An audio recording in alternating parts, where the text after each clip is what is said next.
and welcome to Mystery Us. This is Tony Pratt, your host for Mystery Us. And today on our program we have a very interesting, intriguing topic for you, Bigfoot. And my good friend Sherry Molin is a Bigfoot researcher and has been for many years, and she's going to tell us about some experiences we had together and how she got started in all this. Welcome to Mystery Us, Sherry. Thank you, Tony. Now, how did you tell us the story of how you first got interested or involved with looking for Bigfoot? Well, I'd always been interested in that sort of thing, and paranormal sort of things all my life. And Bigfoot, I just never did realize, I never did think Bigfoot was anywhere near Tennessee or the South, and I never had really checked into all that much. But I worked at a little store in Algood, Tennessee, and I checked people out, and there was this lady came in, and I was always noticing their T-shirts and talking to people, and this lady came in and was in my line, and well, first she asked me, "Sweetheart, do you know where the batteries are?" So I pointed her that direction. Then a couple guys came in, and had like some equipment or something with them, and they were like trying to look and see what batteries fit with what camera or whatever it was they had. And I was just very curious, watching them, and then she came through my line, and I said hello to her, and there wasn't very many people around that day, and so I didn't have many people, behind her, and I noticed her T-shirt, and it said, said something about a Bigfoot researcher, that she was a Bigfoot researcher on there. And I thought, wow. And that was Mary Green. Cool. She's known as the Mary Tennessee Green. Bigfoot lady, right? Yes, this was Mary Green. And we got to talking. I said, "I love your T-shirt." And she said, "Oh, yeah, that?" And I said, "Where'd you get one like that? I would love to get me a T-shirt like that." And I told her I liked Bigfoot and all that, and all kinds of stuff like that. Mm-hmm. And she said, "Well, honey, I am a Bigfoot researcher." And I said, "You are? Well, I didn't know there's Bigfoot here in Tennessee or in the South." And she said, "Lord, yes, honey." And and we continued talking. Of course, I had people fixing to come through the line, and we couldn't talk much, but we had really struck up a conversation, seemed to like each other, seemed like she'd be a cool friend. I think she thought the same of me, and she said, "Well, you should go out with us sometime." And I said, yeah, I'd like to do that. So wound up like the next day or two, me and her went out, and she showed me a few places that she did a lot of her research, and I just put some little things together in my bag that I thought would, that I would like to use, like a Geiger counter. I have my dad's Geiger counter, from where he was in the war and everything, World War II. And so I took like a camera and some different things with me. And we ran up on, like, she showed me where there had been some cattle killed from, some of the farmers down the way in that area. And so I wanted to go down in there and look. And there were like bones there was like these bones and stuff laying around, and there was like this cedar tree, and it was like pulled over, sort of like it looked like a something had been sleeping under it and made a nest, you know, or something. And so I climbed out there, and, you know, and told her she couldn't get down in there. She was beginning to get kind of a little bit feeble. She could still walk, you know, and everything, because right now she's in a wheelchair. Mm-hmm. And we probably won't get to go out anymore. And so you had some kind of contact, or you didn't have contact, but you saw some evidence of Bigfoot the very first time you went out. Yeah. And then, we drove down to where there was these abandoned cabins, and there had been a lot of Bigfoot activity reported down in there, and we stopped, you know, and there was like this creek and a little waterfall coming out from under there, under the road, and going down off over the hillside, because there was a big lake, you know, on down the way. And apparently this was a watering hole, you know, for the Bigfoot. They would come there and get water. There had been a swimming pool, you know, that had been built, and it was abandoned, and or a swimming hole. It was actually they'd been dammed up, you know, to make a place for these kids to swim. It used to be a Boy Scout camp, and there were abandoned cabins, you know, and they were all in various disarray, you know, and all. And I didn't go up in there that day, but we stopped, you know, just down below the where the water was and everything, and she, you know, she got out, and she said, I want to see if I can get them to scream or holler, see if we can get a reaction out of them. So she had picked up a big old stick, and she handed it to me, and I thought, well, what am I supposed to do with this? So she let out a big scream, man, and there was one hollered back at her, and I thought, my word, that thing sounded like a monkey or an ape. And I got so excited that, because it's just me and her there, and I decided, she said, go over there and beat a stick on the tree, knock it like about 3 times, you know, and hit it really good, you know, and I thought, So I walked over there and went, bam, that tree, and then these things started beating on trees and stuff and stumps, all up over this hillside and all back over in the woods, you know. You'd hear one here and there and up there, and like they were communicating with each other or something. And then she said, Sherry, won't you try doing a call? And well, I didn't quite know how to do it, but I let out a big scream, you know, tried to sound like, you know, a ape, and I let out 2, 3, you know, and I had never in my life seen anything happen like that before. They were screaming. They started out up over the edge of the water and back up the hillside there, and then off up the mountainside behind us, by the way. And I mean, they sounded like monkeys. It sounded like the Planet of the Apes or something.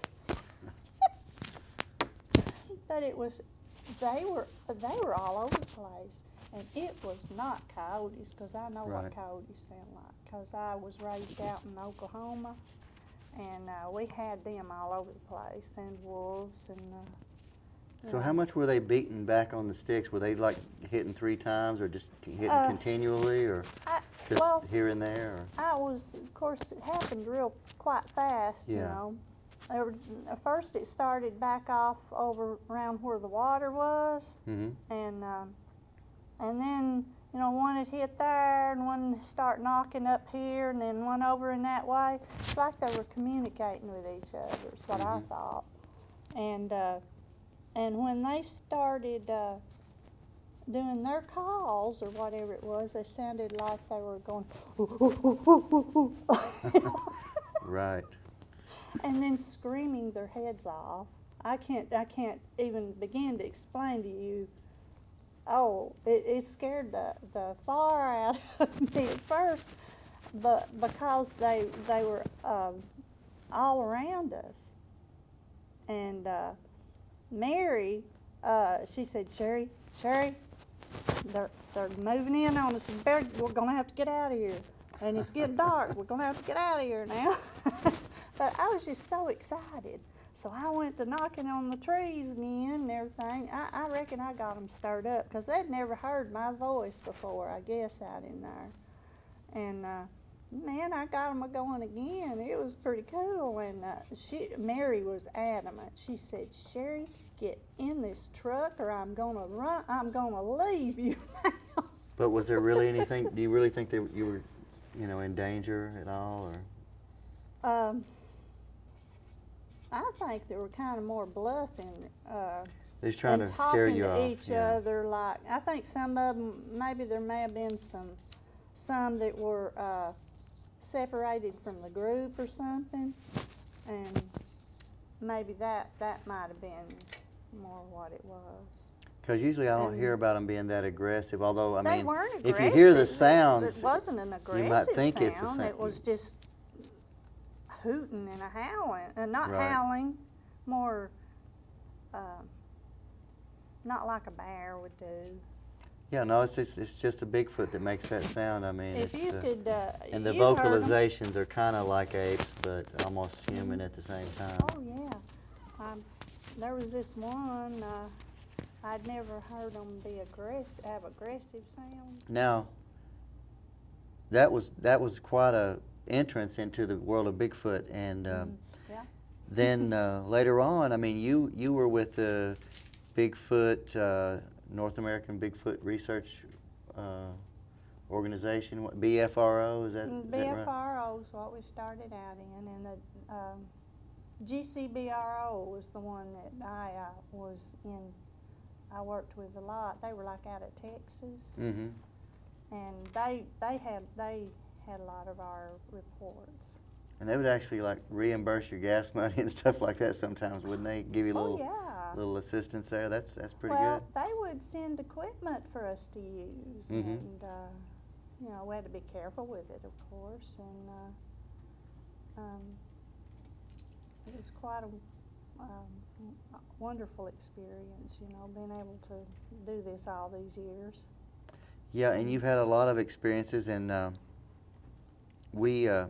had met a lady named Teresa that was going to do an interview. You were going to interview her because she had a sighting up in Kingston Springs, Oh yeah, that's what brought me up and there.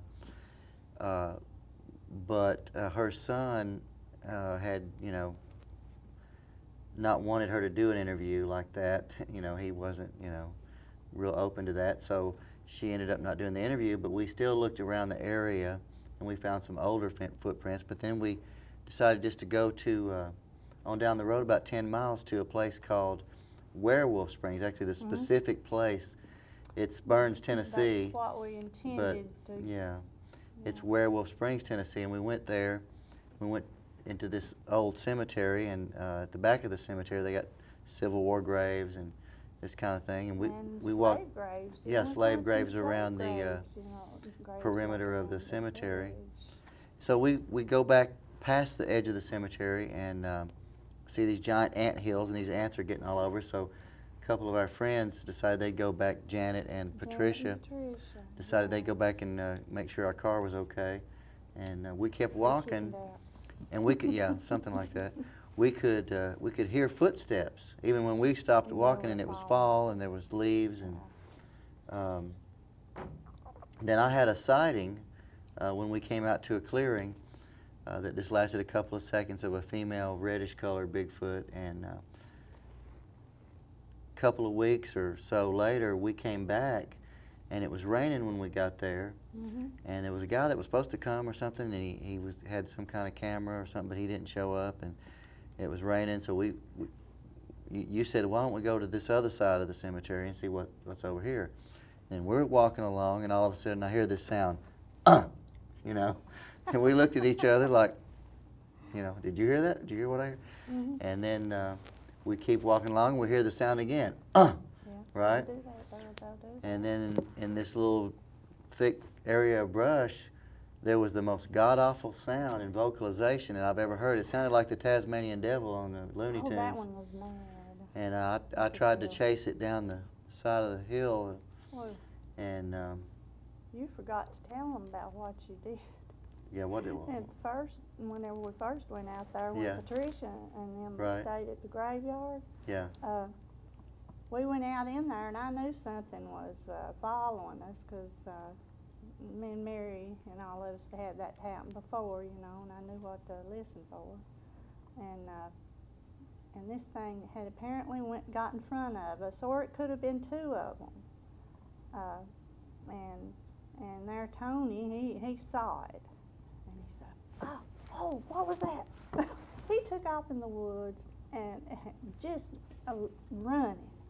He took off after it, and I thought, oh no, they're trying to separate us. They're gonna get us. We'll never get out of here.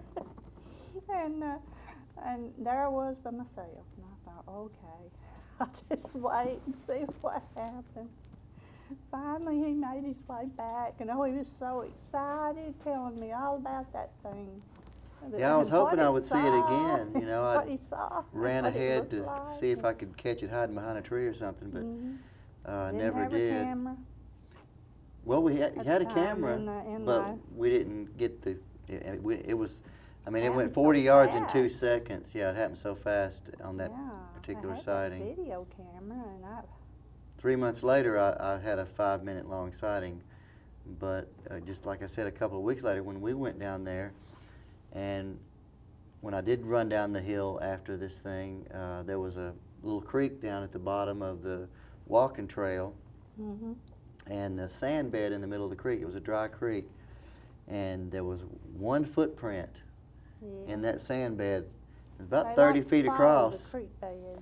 So whatever went across there took one step in the middle, and it's about a 4-foot high bank on each side, so it was pretty good athletic ability. And there was a little bridge there. Oh, it'd have been a good if I could have casted that, but it Yeah, it was a perfect Bigfoot we- footprint with a gap between the you big could toe, see like an ape. 4 foot. Yeah, like Artie, like Ardipithecus, the new so-called missing link that the scientists are talking about now. But what I believe that Artie is, I believe that's just the bones of a Bigfoot. Well, a Bigfoot, I believe, is maybe the missing link. Right, it's all of It's a them. missing link for all of us. Right, Because it's half the hair samples that have been found have been that have been researched by geneticists. They're more like human than they are ape, so it's Right. kind of like a 3/4 sort of deal. and you found some hair. How did you find it? Well, we had a zoologist that was helping us, and we were still in the GCBRO, and they gave Would us you call it equipment. hair or fur? Was it more like fur or hair? Well, it was just hair, fur, you know, on there. It was more coarse than human, Um, or about the same? Actually, it's kind of soft down inside, Mhm. but the top, I think maybe it's kind of like a cat. You know, would have. It's, Mhm. You know how the top hairs are are more Coarse, yeah. or something like that. But Mhm. anyway, the zoologist, he asked us to collect hair samples from all up now fence line, you know, where well, there was a Bigfoot crossing point there, and they had been seen crossing over the barbed wire fence, and so we just, we got hair samples all up and down through there. I think there was horse hair, raccoon hair, possum hair. That Bigfoot crossing point. Bigfoot crossing point, yeah. Yeah, we got to the Bigfoot crossing point where they'd been climbing over the fence. Actually, it's more like one little step and they'll get over it. They probably had young ones that crossed there too, and that's where Mary and her daughter found some hair samples, once before, and so that's where Mary and I decided to look again, and so I got out and found some more, and I was so excited over that, and I thought, oh boy, I've got some Bigfoot hair, and sure enough, that particular batch of hair, that zoologist, he didn't know what it was, and it was an unknown primate. Unknown primate, more almost human, but part quite. ape, yeah, part ape maybe. But closer to human than apes. Closer to human, but not apes. But it wasn't human. Do you remember the zoologist's name? Not right now. And when was this? This has been about 5 years ago, maybe. Mm-hmm. I've still got a few of the hair samples. Right. And I've got a few hair samples from a known Bigfoot they have classified its hair as actual Sasquatch. And there's a geneticist now, you're probably familiar with it, that has, people started sending her a lot of hair samples. She didn't believe in any of it, anything like that. And she's also like into, what is that, like like on television where they do the, crime scene investigators. Right. She does the DNA for stuff pathology, like that. Yeah. But she does like crime CSI, scene. yeah. CSI, yeah. How come I didn't know that? I love those shows.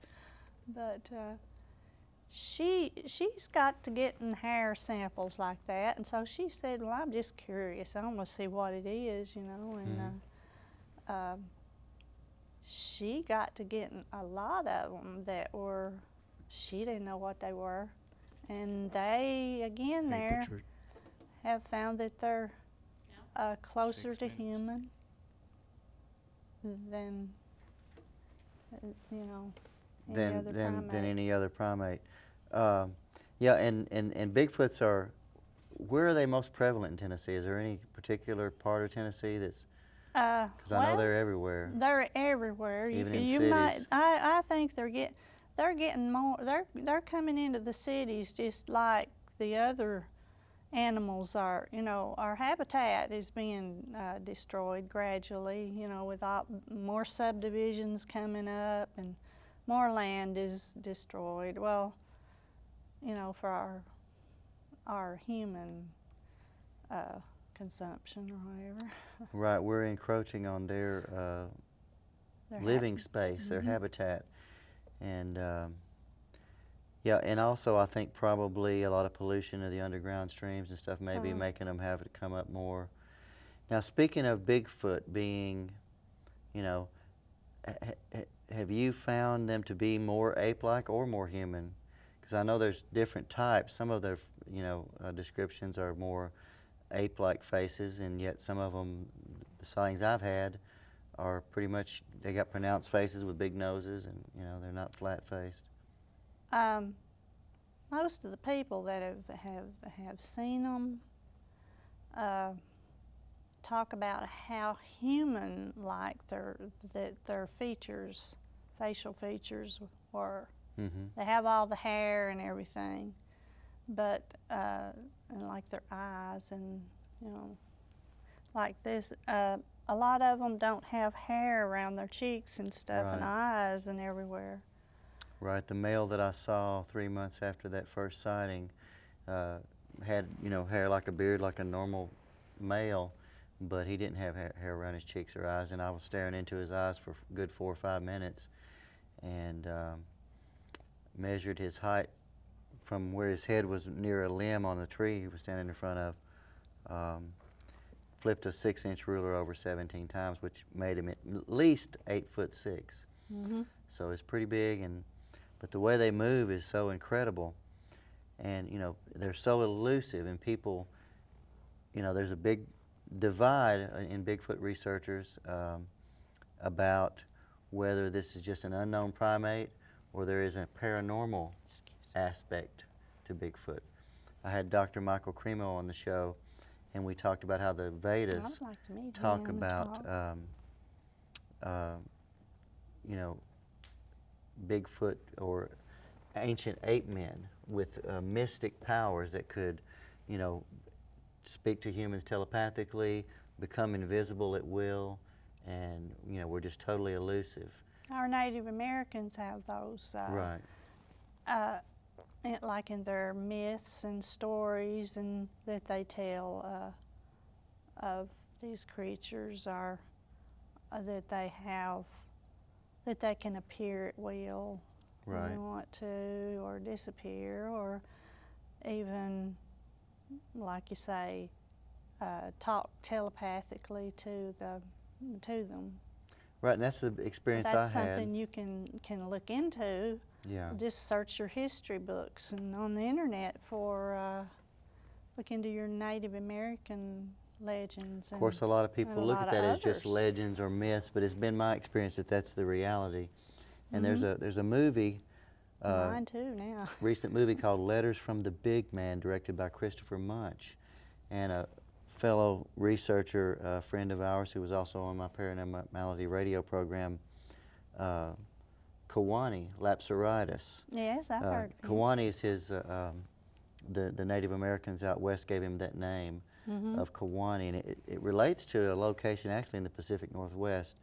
But anyway, Kawani, has been researching for 50 years and lived out in the wilderness areas for, periods of months, that add up to years of his life that he's, actually been out there. But anyway, Kawani is one of the advisors on this movie, and this movie, in my opinion, depicts the real nature of Bigfoot, which is that it can be right in front of you, throwing rocks at you, and you don't see anything. We had rocks thrown at us that day, and that was before I'd had them. I'd never had them thrown at me before, except whenever I was with him. That was the first time.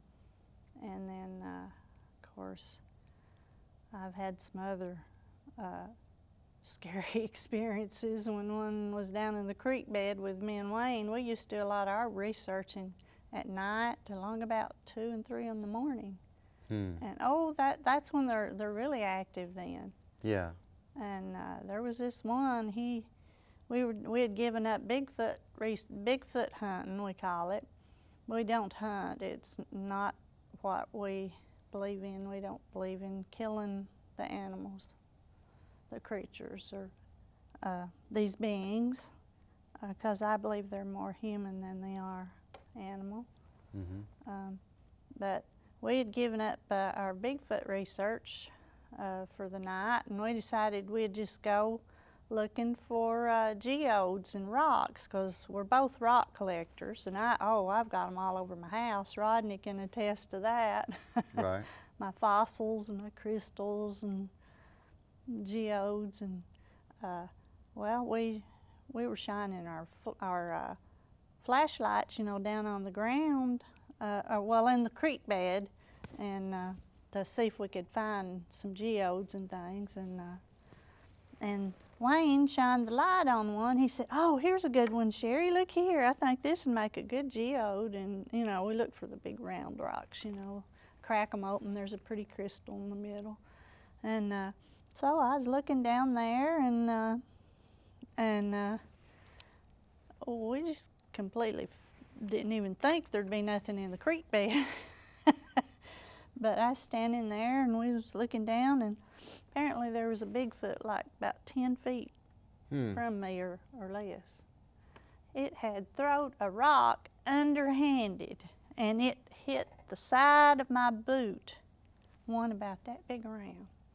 And I'm telling you, I looked at Wayne and I said, Wayne, did you see that? And he said, yeah. And I said, I'm getting the hell out of here. I hear that. And he goes, I've never had one get that close to me before, and that's a pretty good sized rock. And so he took off climbing up that creek, that bank, and I said, no, you're not. You're not leaving me. So I grabbed his shirt, and I reckon I about pulled his shirt off me trying to get up there. We about killed each other trying to get up that creek bed and get away from that thing. But it, there wasn't anything else. In fact, it could have known what we were doing, because we did that all the time, looked for those rocks down in there, and we knew that there was a group of them that followed that same creek bed that we'd researched several times, you know, and it could have been just trying to throw us a rock that it thought we might want. Maybe. But then again, They're it probably was just maybe scaring just you off. get Yeah. the heck out of here. Yeah, they usually don't throw big rocks. They just usually throw smaller ones, but they throw them pretty hard sometimes. It didn't throw that one hard. It Yeah. just kind of. But it got your attention, huh? On my, well, there was one we had, that Bigfoot researcher, that Russian man, Igor, Right. that came from Russia over here to do research, and he's written several books. Him and his assistant, and we had He him stayed out. months and months here, didn't he? Yeah. He stayed mostly up at Janice's place, you know, because she had had a lot of Bigfoot activity, and Mary had written And where's a book. that at? It's up in East Tennessee, Mm-hmm. and but anyway, he went with us, you know, for like a weekend or so, and we'd go out, you know, like every night and try to find something. We found footprints and all sorts of things, and tree knocks, we call them, when they're beating on the trees, and some calls. They did some calls, and he said they were similar to what his were. And the markers, we look for these certain markers and things that they leave. And these markers are like big old X's, like Blair Witch. I mean, we saw some that were giant trees. Oh, I mean, there were trees you couldn't reach your arm around, and they laid up into a form of an X. So it would have took a lot of humans or some heavy equipment. And then they'll make like teepee looking things. They'll have like, here's the thing, and then there's some will come down here and over there, and they're sticking up there everywhere. We've got some of those in this particular area that we go to. We don't talk much about where it's at anymore, because we've had a lot of problems with people coming in there and messing up our research.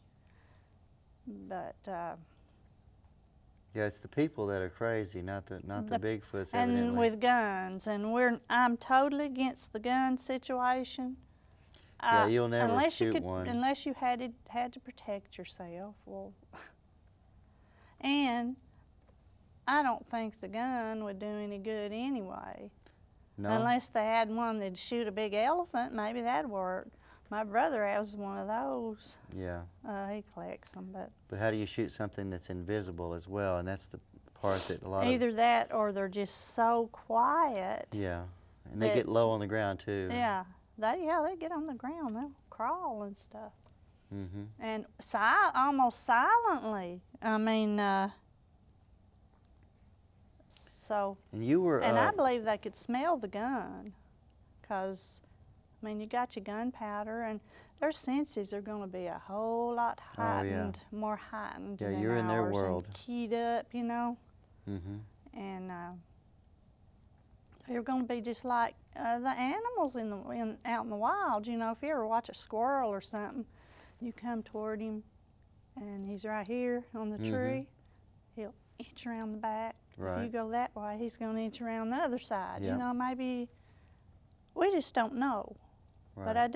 I think there's maybe a psychic aspect to this because there's been an Right. awful lot of reports of it, Hence and the- they will disorient The people. title of Kwani's book is Psychic Sasquatch and Their UFO Connection.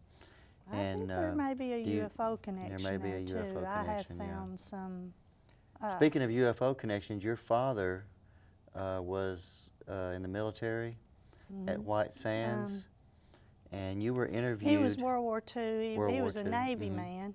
He retired and he spent 37 years in the Navy. Right. And he, after he got out, he went to work at White Sands Proving Grounds. Mm-hmm. And that was when von Braun, you know, they had brought all the scientists, the Nazi scientists over Right. here. And von Braun was one of them that Dad helped and worked with. Von Braun would tell him how to set all, Daddy was electronics man. Right. And von Braun would tell Daddy how to set up all that equipment. Now, you do this way, and you do this that way. You know, and Yeah. Daddy, he said I had a hard time understanding that man. He could speak English, but, you know. With a heavy accent, Uh-huh. yeah. And you were interviewed on Coast to Coast AM radio show, which is the largest late night radio show in the world, formerly with Art Bell and now with George Norrie. But Linda Moulton Howe, who's a paranormal researcher, and she does a lot of research just on natural phenomena And as well. crop circles. Crop and circles all and of- animal mutilations, cattle mutilations, especially out west. But she interviewed you and then played the interview on Coast. Yeah, she was the one that called me. I got a call one day, and you know, I looked on the caller ID, and I wonder who that is, you know, because I didn't get many calls at that time, you know, unless it was for Stephanie and stuff. Mm-hmm. Because she was like, I guess she was still maybe just graduated from high school or something like that. My daughter, Stephanie. Mm-hmm. But I looked on that phone, and it said Linda Moulton Howe. I thought, nah, that couldn't be. Of course, the average person No. wouldn't know who she is, but she was a Uh-huh. former Miss America, and she's very Oh, well I didn't known know that. in the paranormal community. She's got a website called Earth Files. I'll give her a plug. It was Earth Files that she put a That lot she of my interviewed stuff you, up yeah. on. And so your dad was there anything about UFOs or out at the White Sands? Yep. Dad was one of the radio technicians. And radar techs, I think they called them. Right. And I don't know what else he did out there, but they would, you know, these machines that they'd set up, you know, were outside. What Mhm. I could tell, what I've studied, and you know, they could see the rockets, you know, and they'd go up, and they were watching the radar and everything, and Dad said that there were these things that started following the missiles, and he said that they were shaped like a upside down pie pan, real shiny, dome shaped, and real shiny silvery looking color. He said they were pretty. But he said they would follow, they got to following the, watching like the launches and everything, and they would follow the missiles, the V-2 rockets, and they would follow them around, and they would mess the gyroscopes, you know, the guts inside of them up, and you know, he said that they had sent so many reports in to their commanding officers and everybody, the high ups, you know. These things were just a real nuisance there because they were messing up the equipment, and and like the messing up the gyroscopes and things inside of the V-2 missiles, rockets, and causing them to crash and everything else. And speaking of crashes, there was a UFO crash related to that in Juarez. Juarez, Mexico. Right. Into When there was was that? my dad told me this. This was back around the 1940s, from 1942, 1947, because Roswell was that's 47. when the crash Yeah. of Roswell, and Dad was still out there, and he had, well, my brother and my mom, they lived out there with him, and but this particular incident with the missile, one of the UFOs was flying around it. Well, flying saucers is what they wound up being called, so that stuck, you know. Yeah, I think Donald that's what they Kehoe were came up called. with that term, flying saucer, Yeah. when he saw some of those disc shapes. But anyway, this one crashed. Daddy Right. said it did, and he's told me where it crashed at and how it crashed. The missile, he said it was caused by that flying saucer. Do you know if anybody's went to the area and tried to do research on the grounds or anything? I don't know. He said it crashed into a cemetery in Juarez, Mexico. And, you know, I was telling Linda about that, and, well, she waited until we got on the air, you know, and she said, I want you to wait about telling me about that, because I know something, you know. Right. And then, you know, we got halfway through the interview, you know, and she said, do you know anything about the crash, would you tell us about the particular crash, you know, that your dad told about the missile crash, you know, in Juarez, Mexico, into the cemetery? And I said, yeah, and I recounted it, and she said, well, I got something to tell you, or something along those lines. I've got proof of that. I said, what? You know, you got to send it to me. I've got to see this. And so she has she had gotten it on microfiche or something. The actual newspaper report of that crash that my dad told me about, and she sent it to me, of course, and Yeah. that was just so cool. Yeah, it's good. It's good when you have verification that you're not, it's not all in your head. It's Yeah. there's really Or in your father's physical, head. or in your father's Daddy is head. a really Right. smart man. Right. Okay, well, Sherry, it's been a pleasure having you on Mystery Us. If anybody been a needs to real contact pleasure. you or find out more information, how can they get a hold of you? Well, now I'll give you I'm on Facebook too, and look for Sherry Lee Malin. That's M-A-L-I-N, and we'll have Yeah. that on the screen. SherryLeeMalin at Facebook.com, and then also if you want to recount like some incident or something that you know of that you don't really want to get out, like on Facebook or anything, because I think it's my Hotmail address is Sherry's Muse 47 SHERRY and a S MUSE 47 at hotmail.com. And we'll have that on the screen. Again, thanks for being my guest on Thank you, Mystery Tony. Us. That's all for Mystery Us.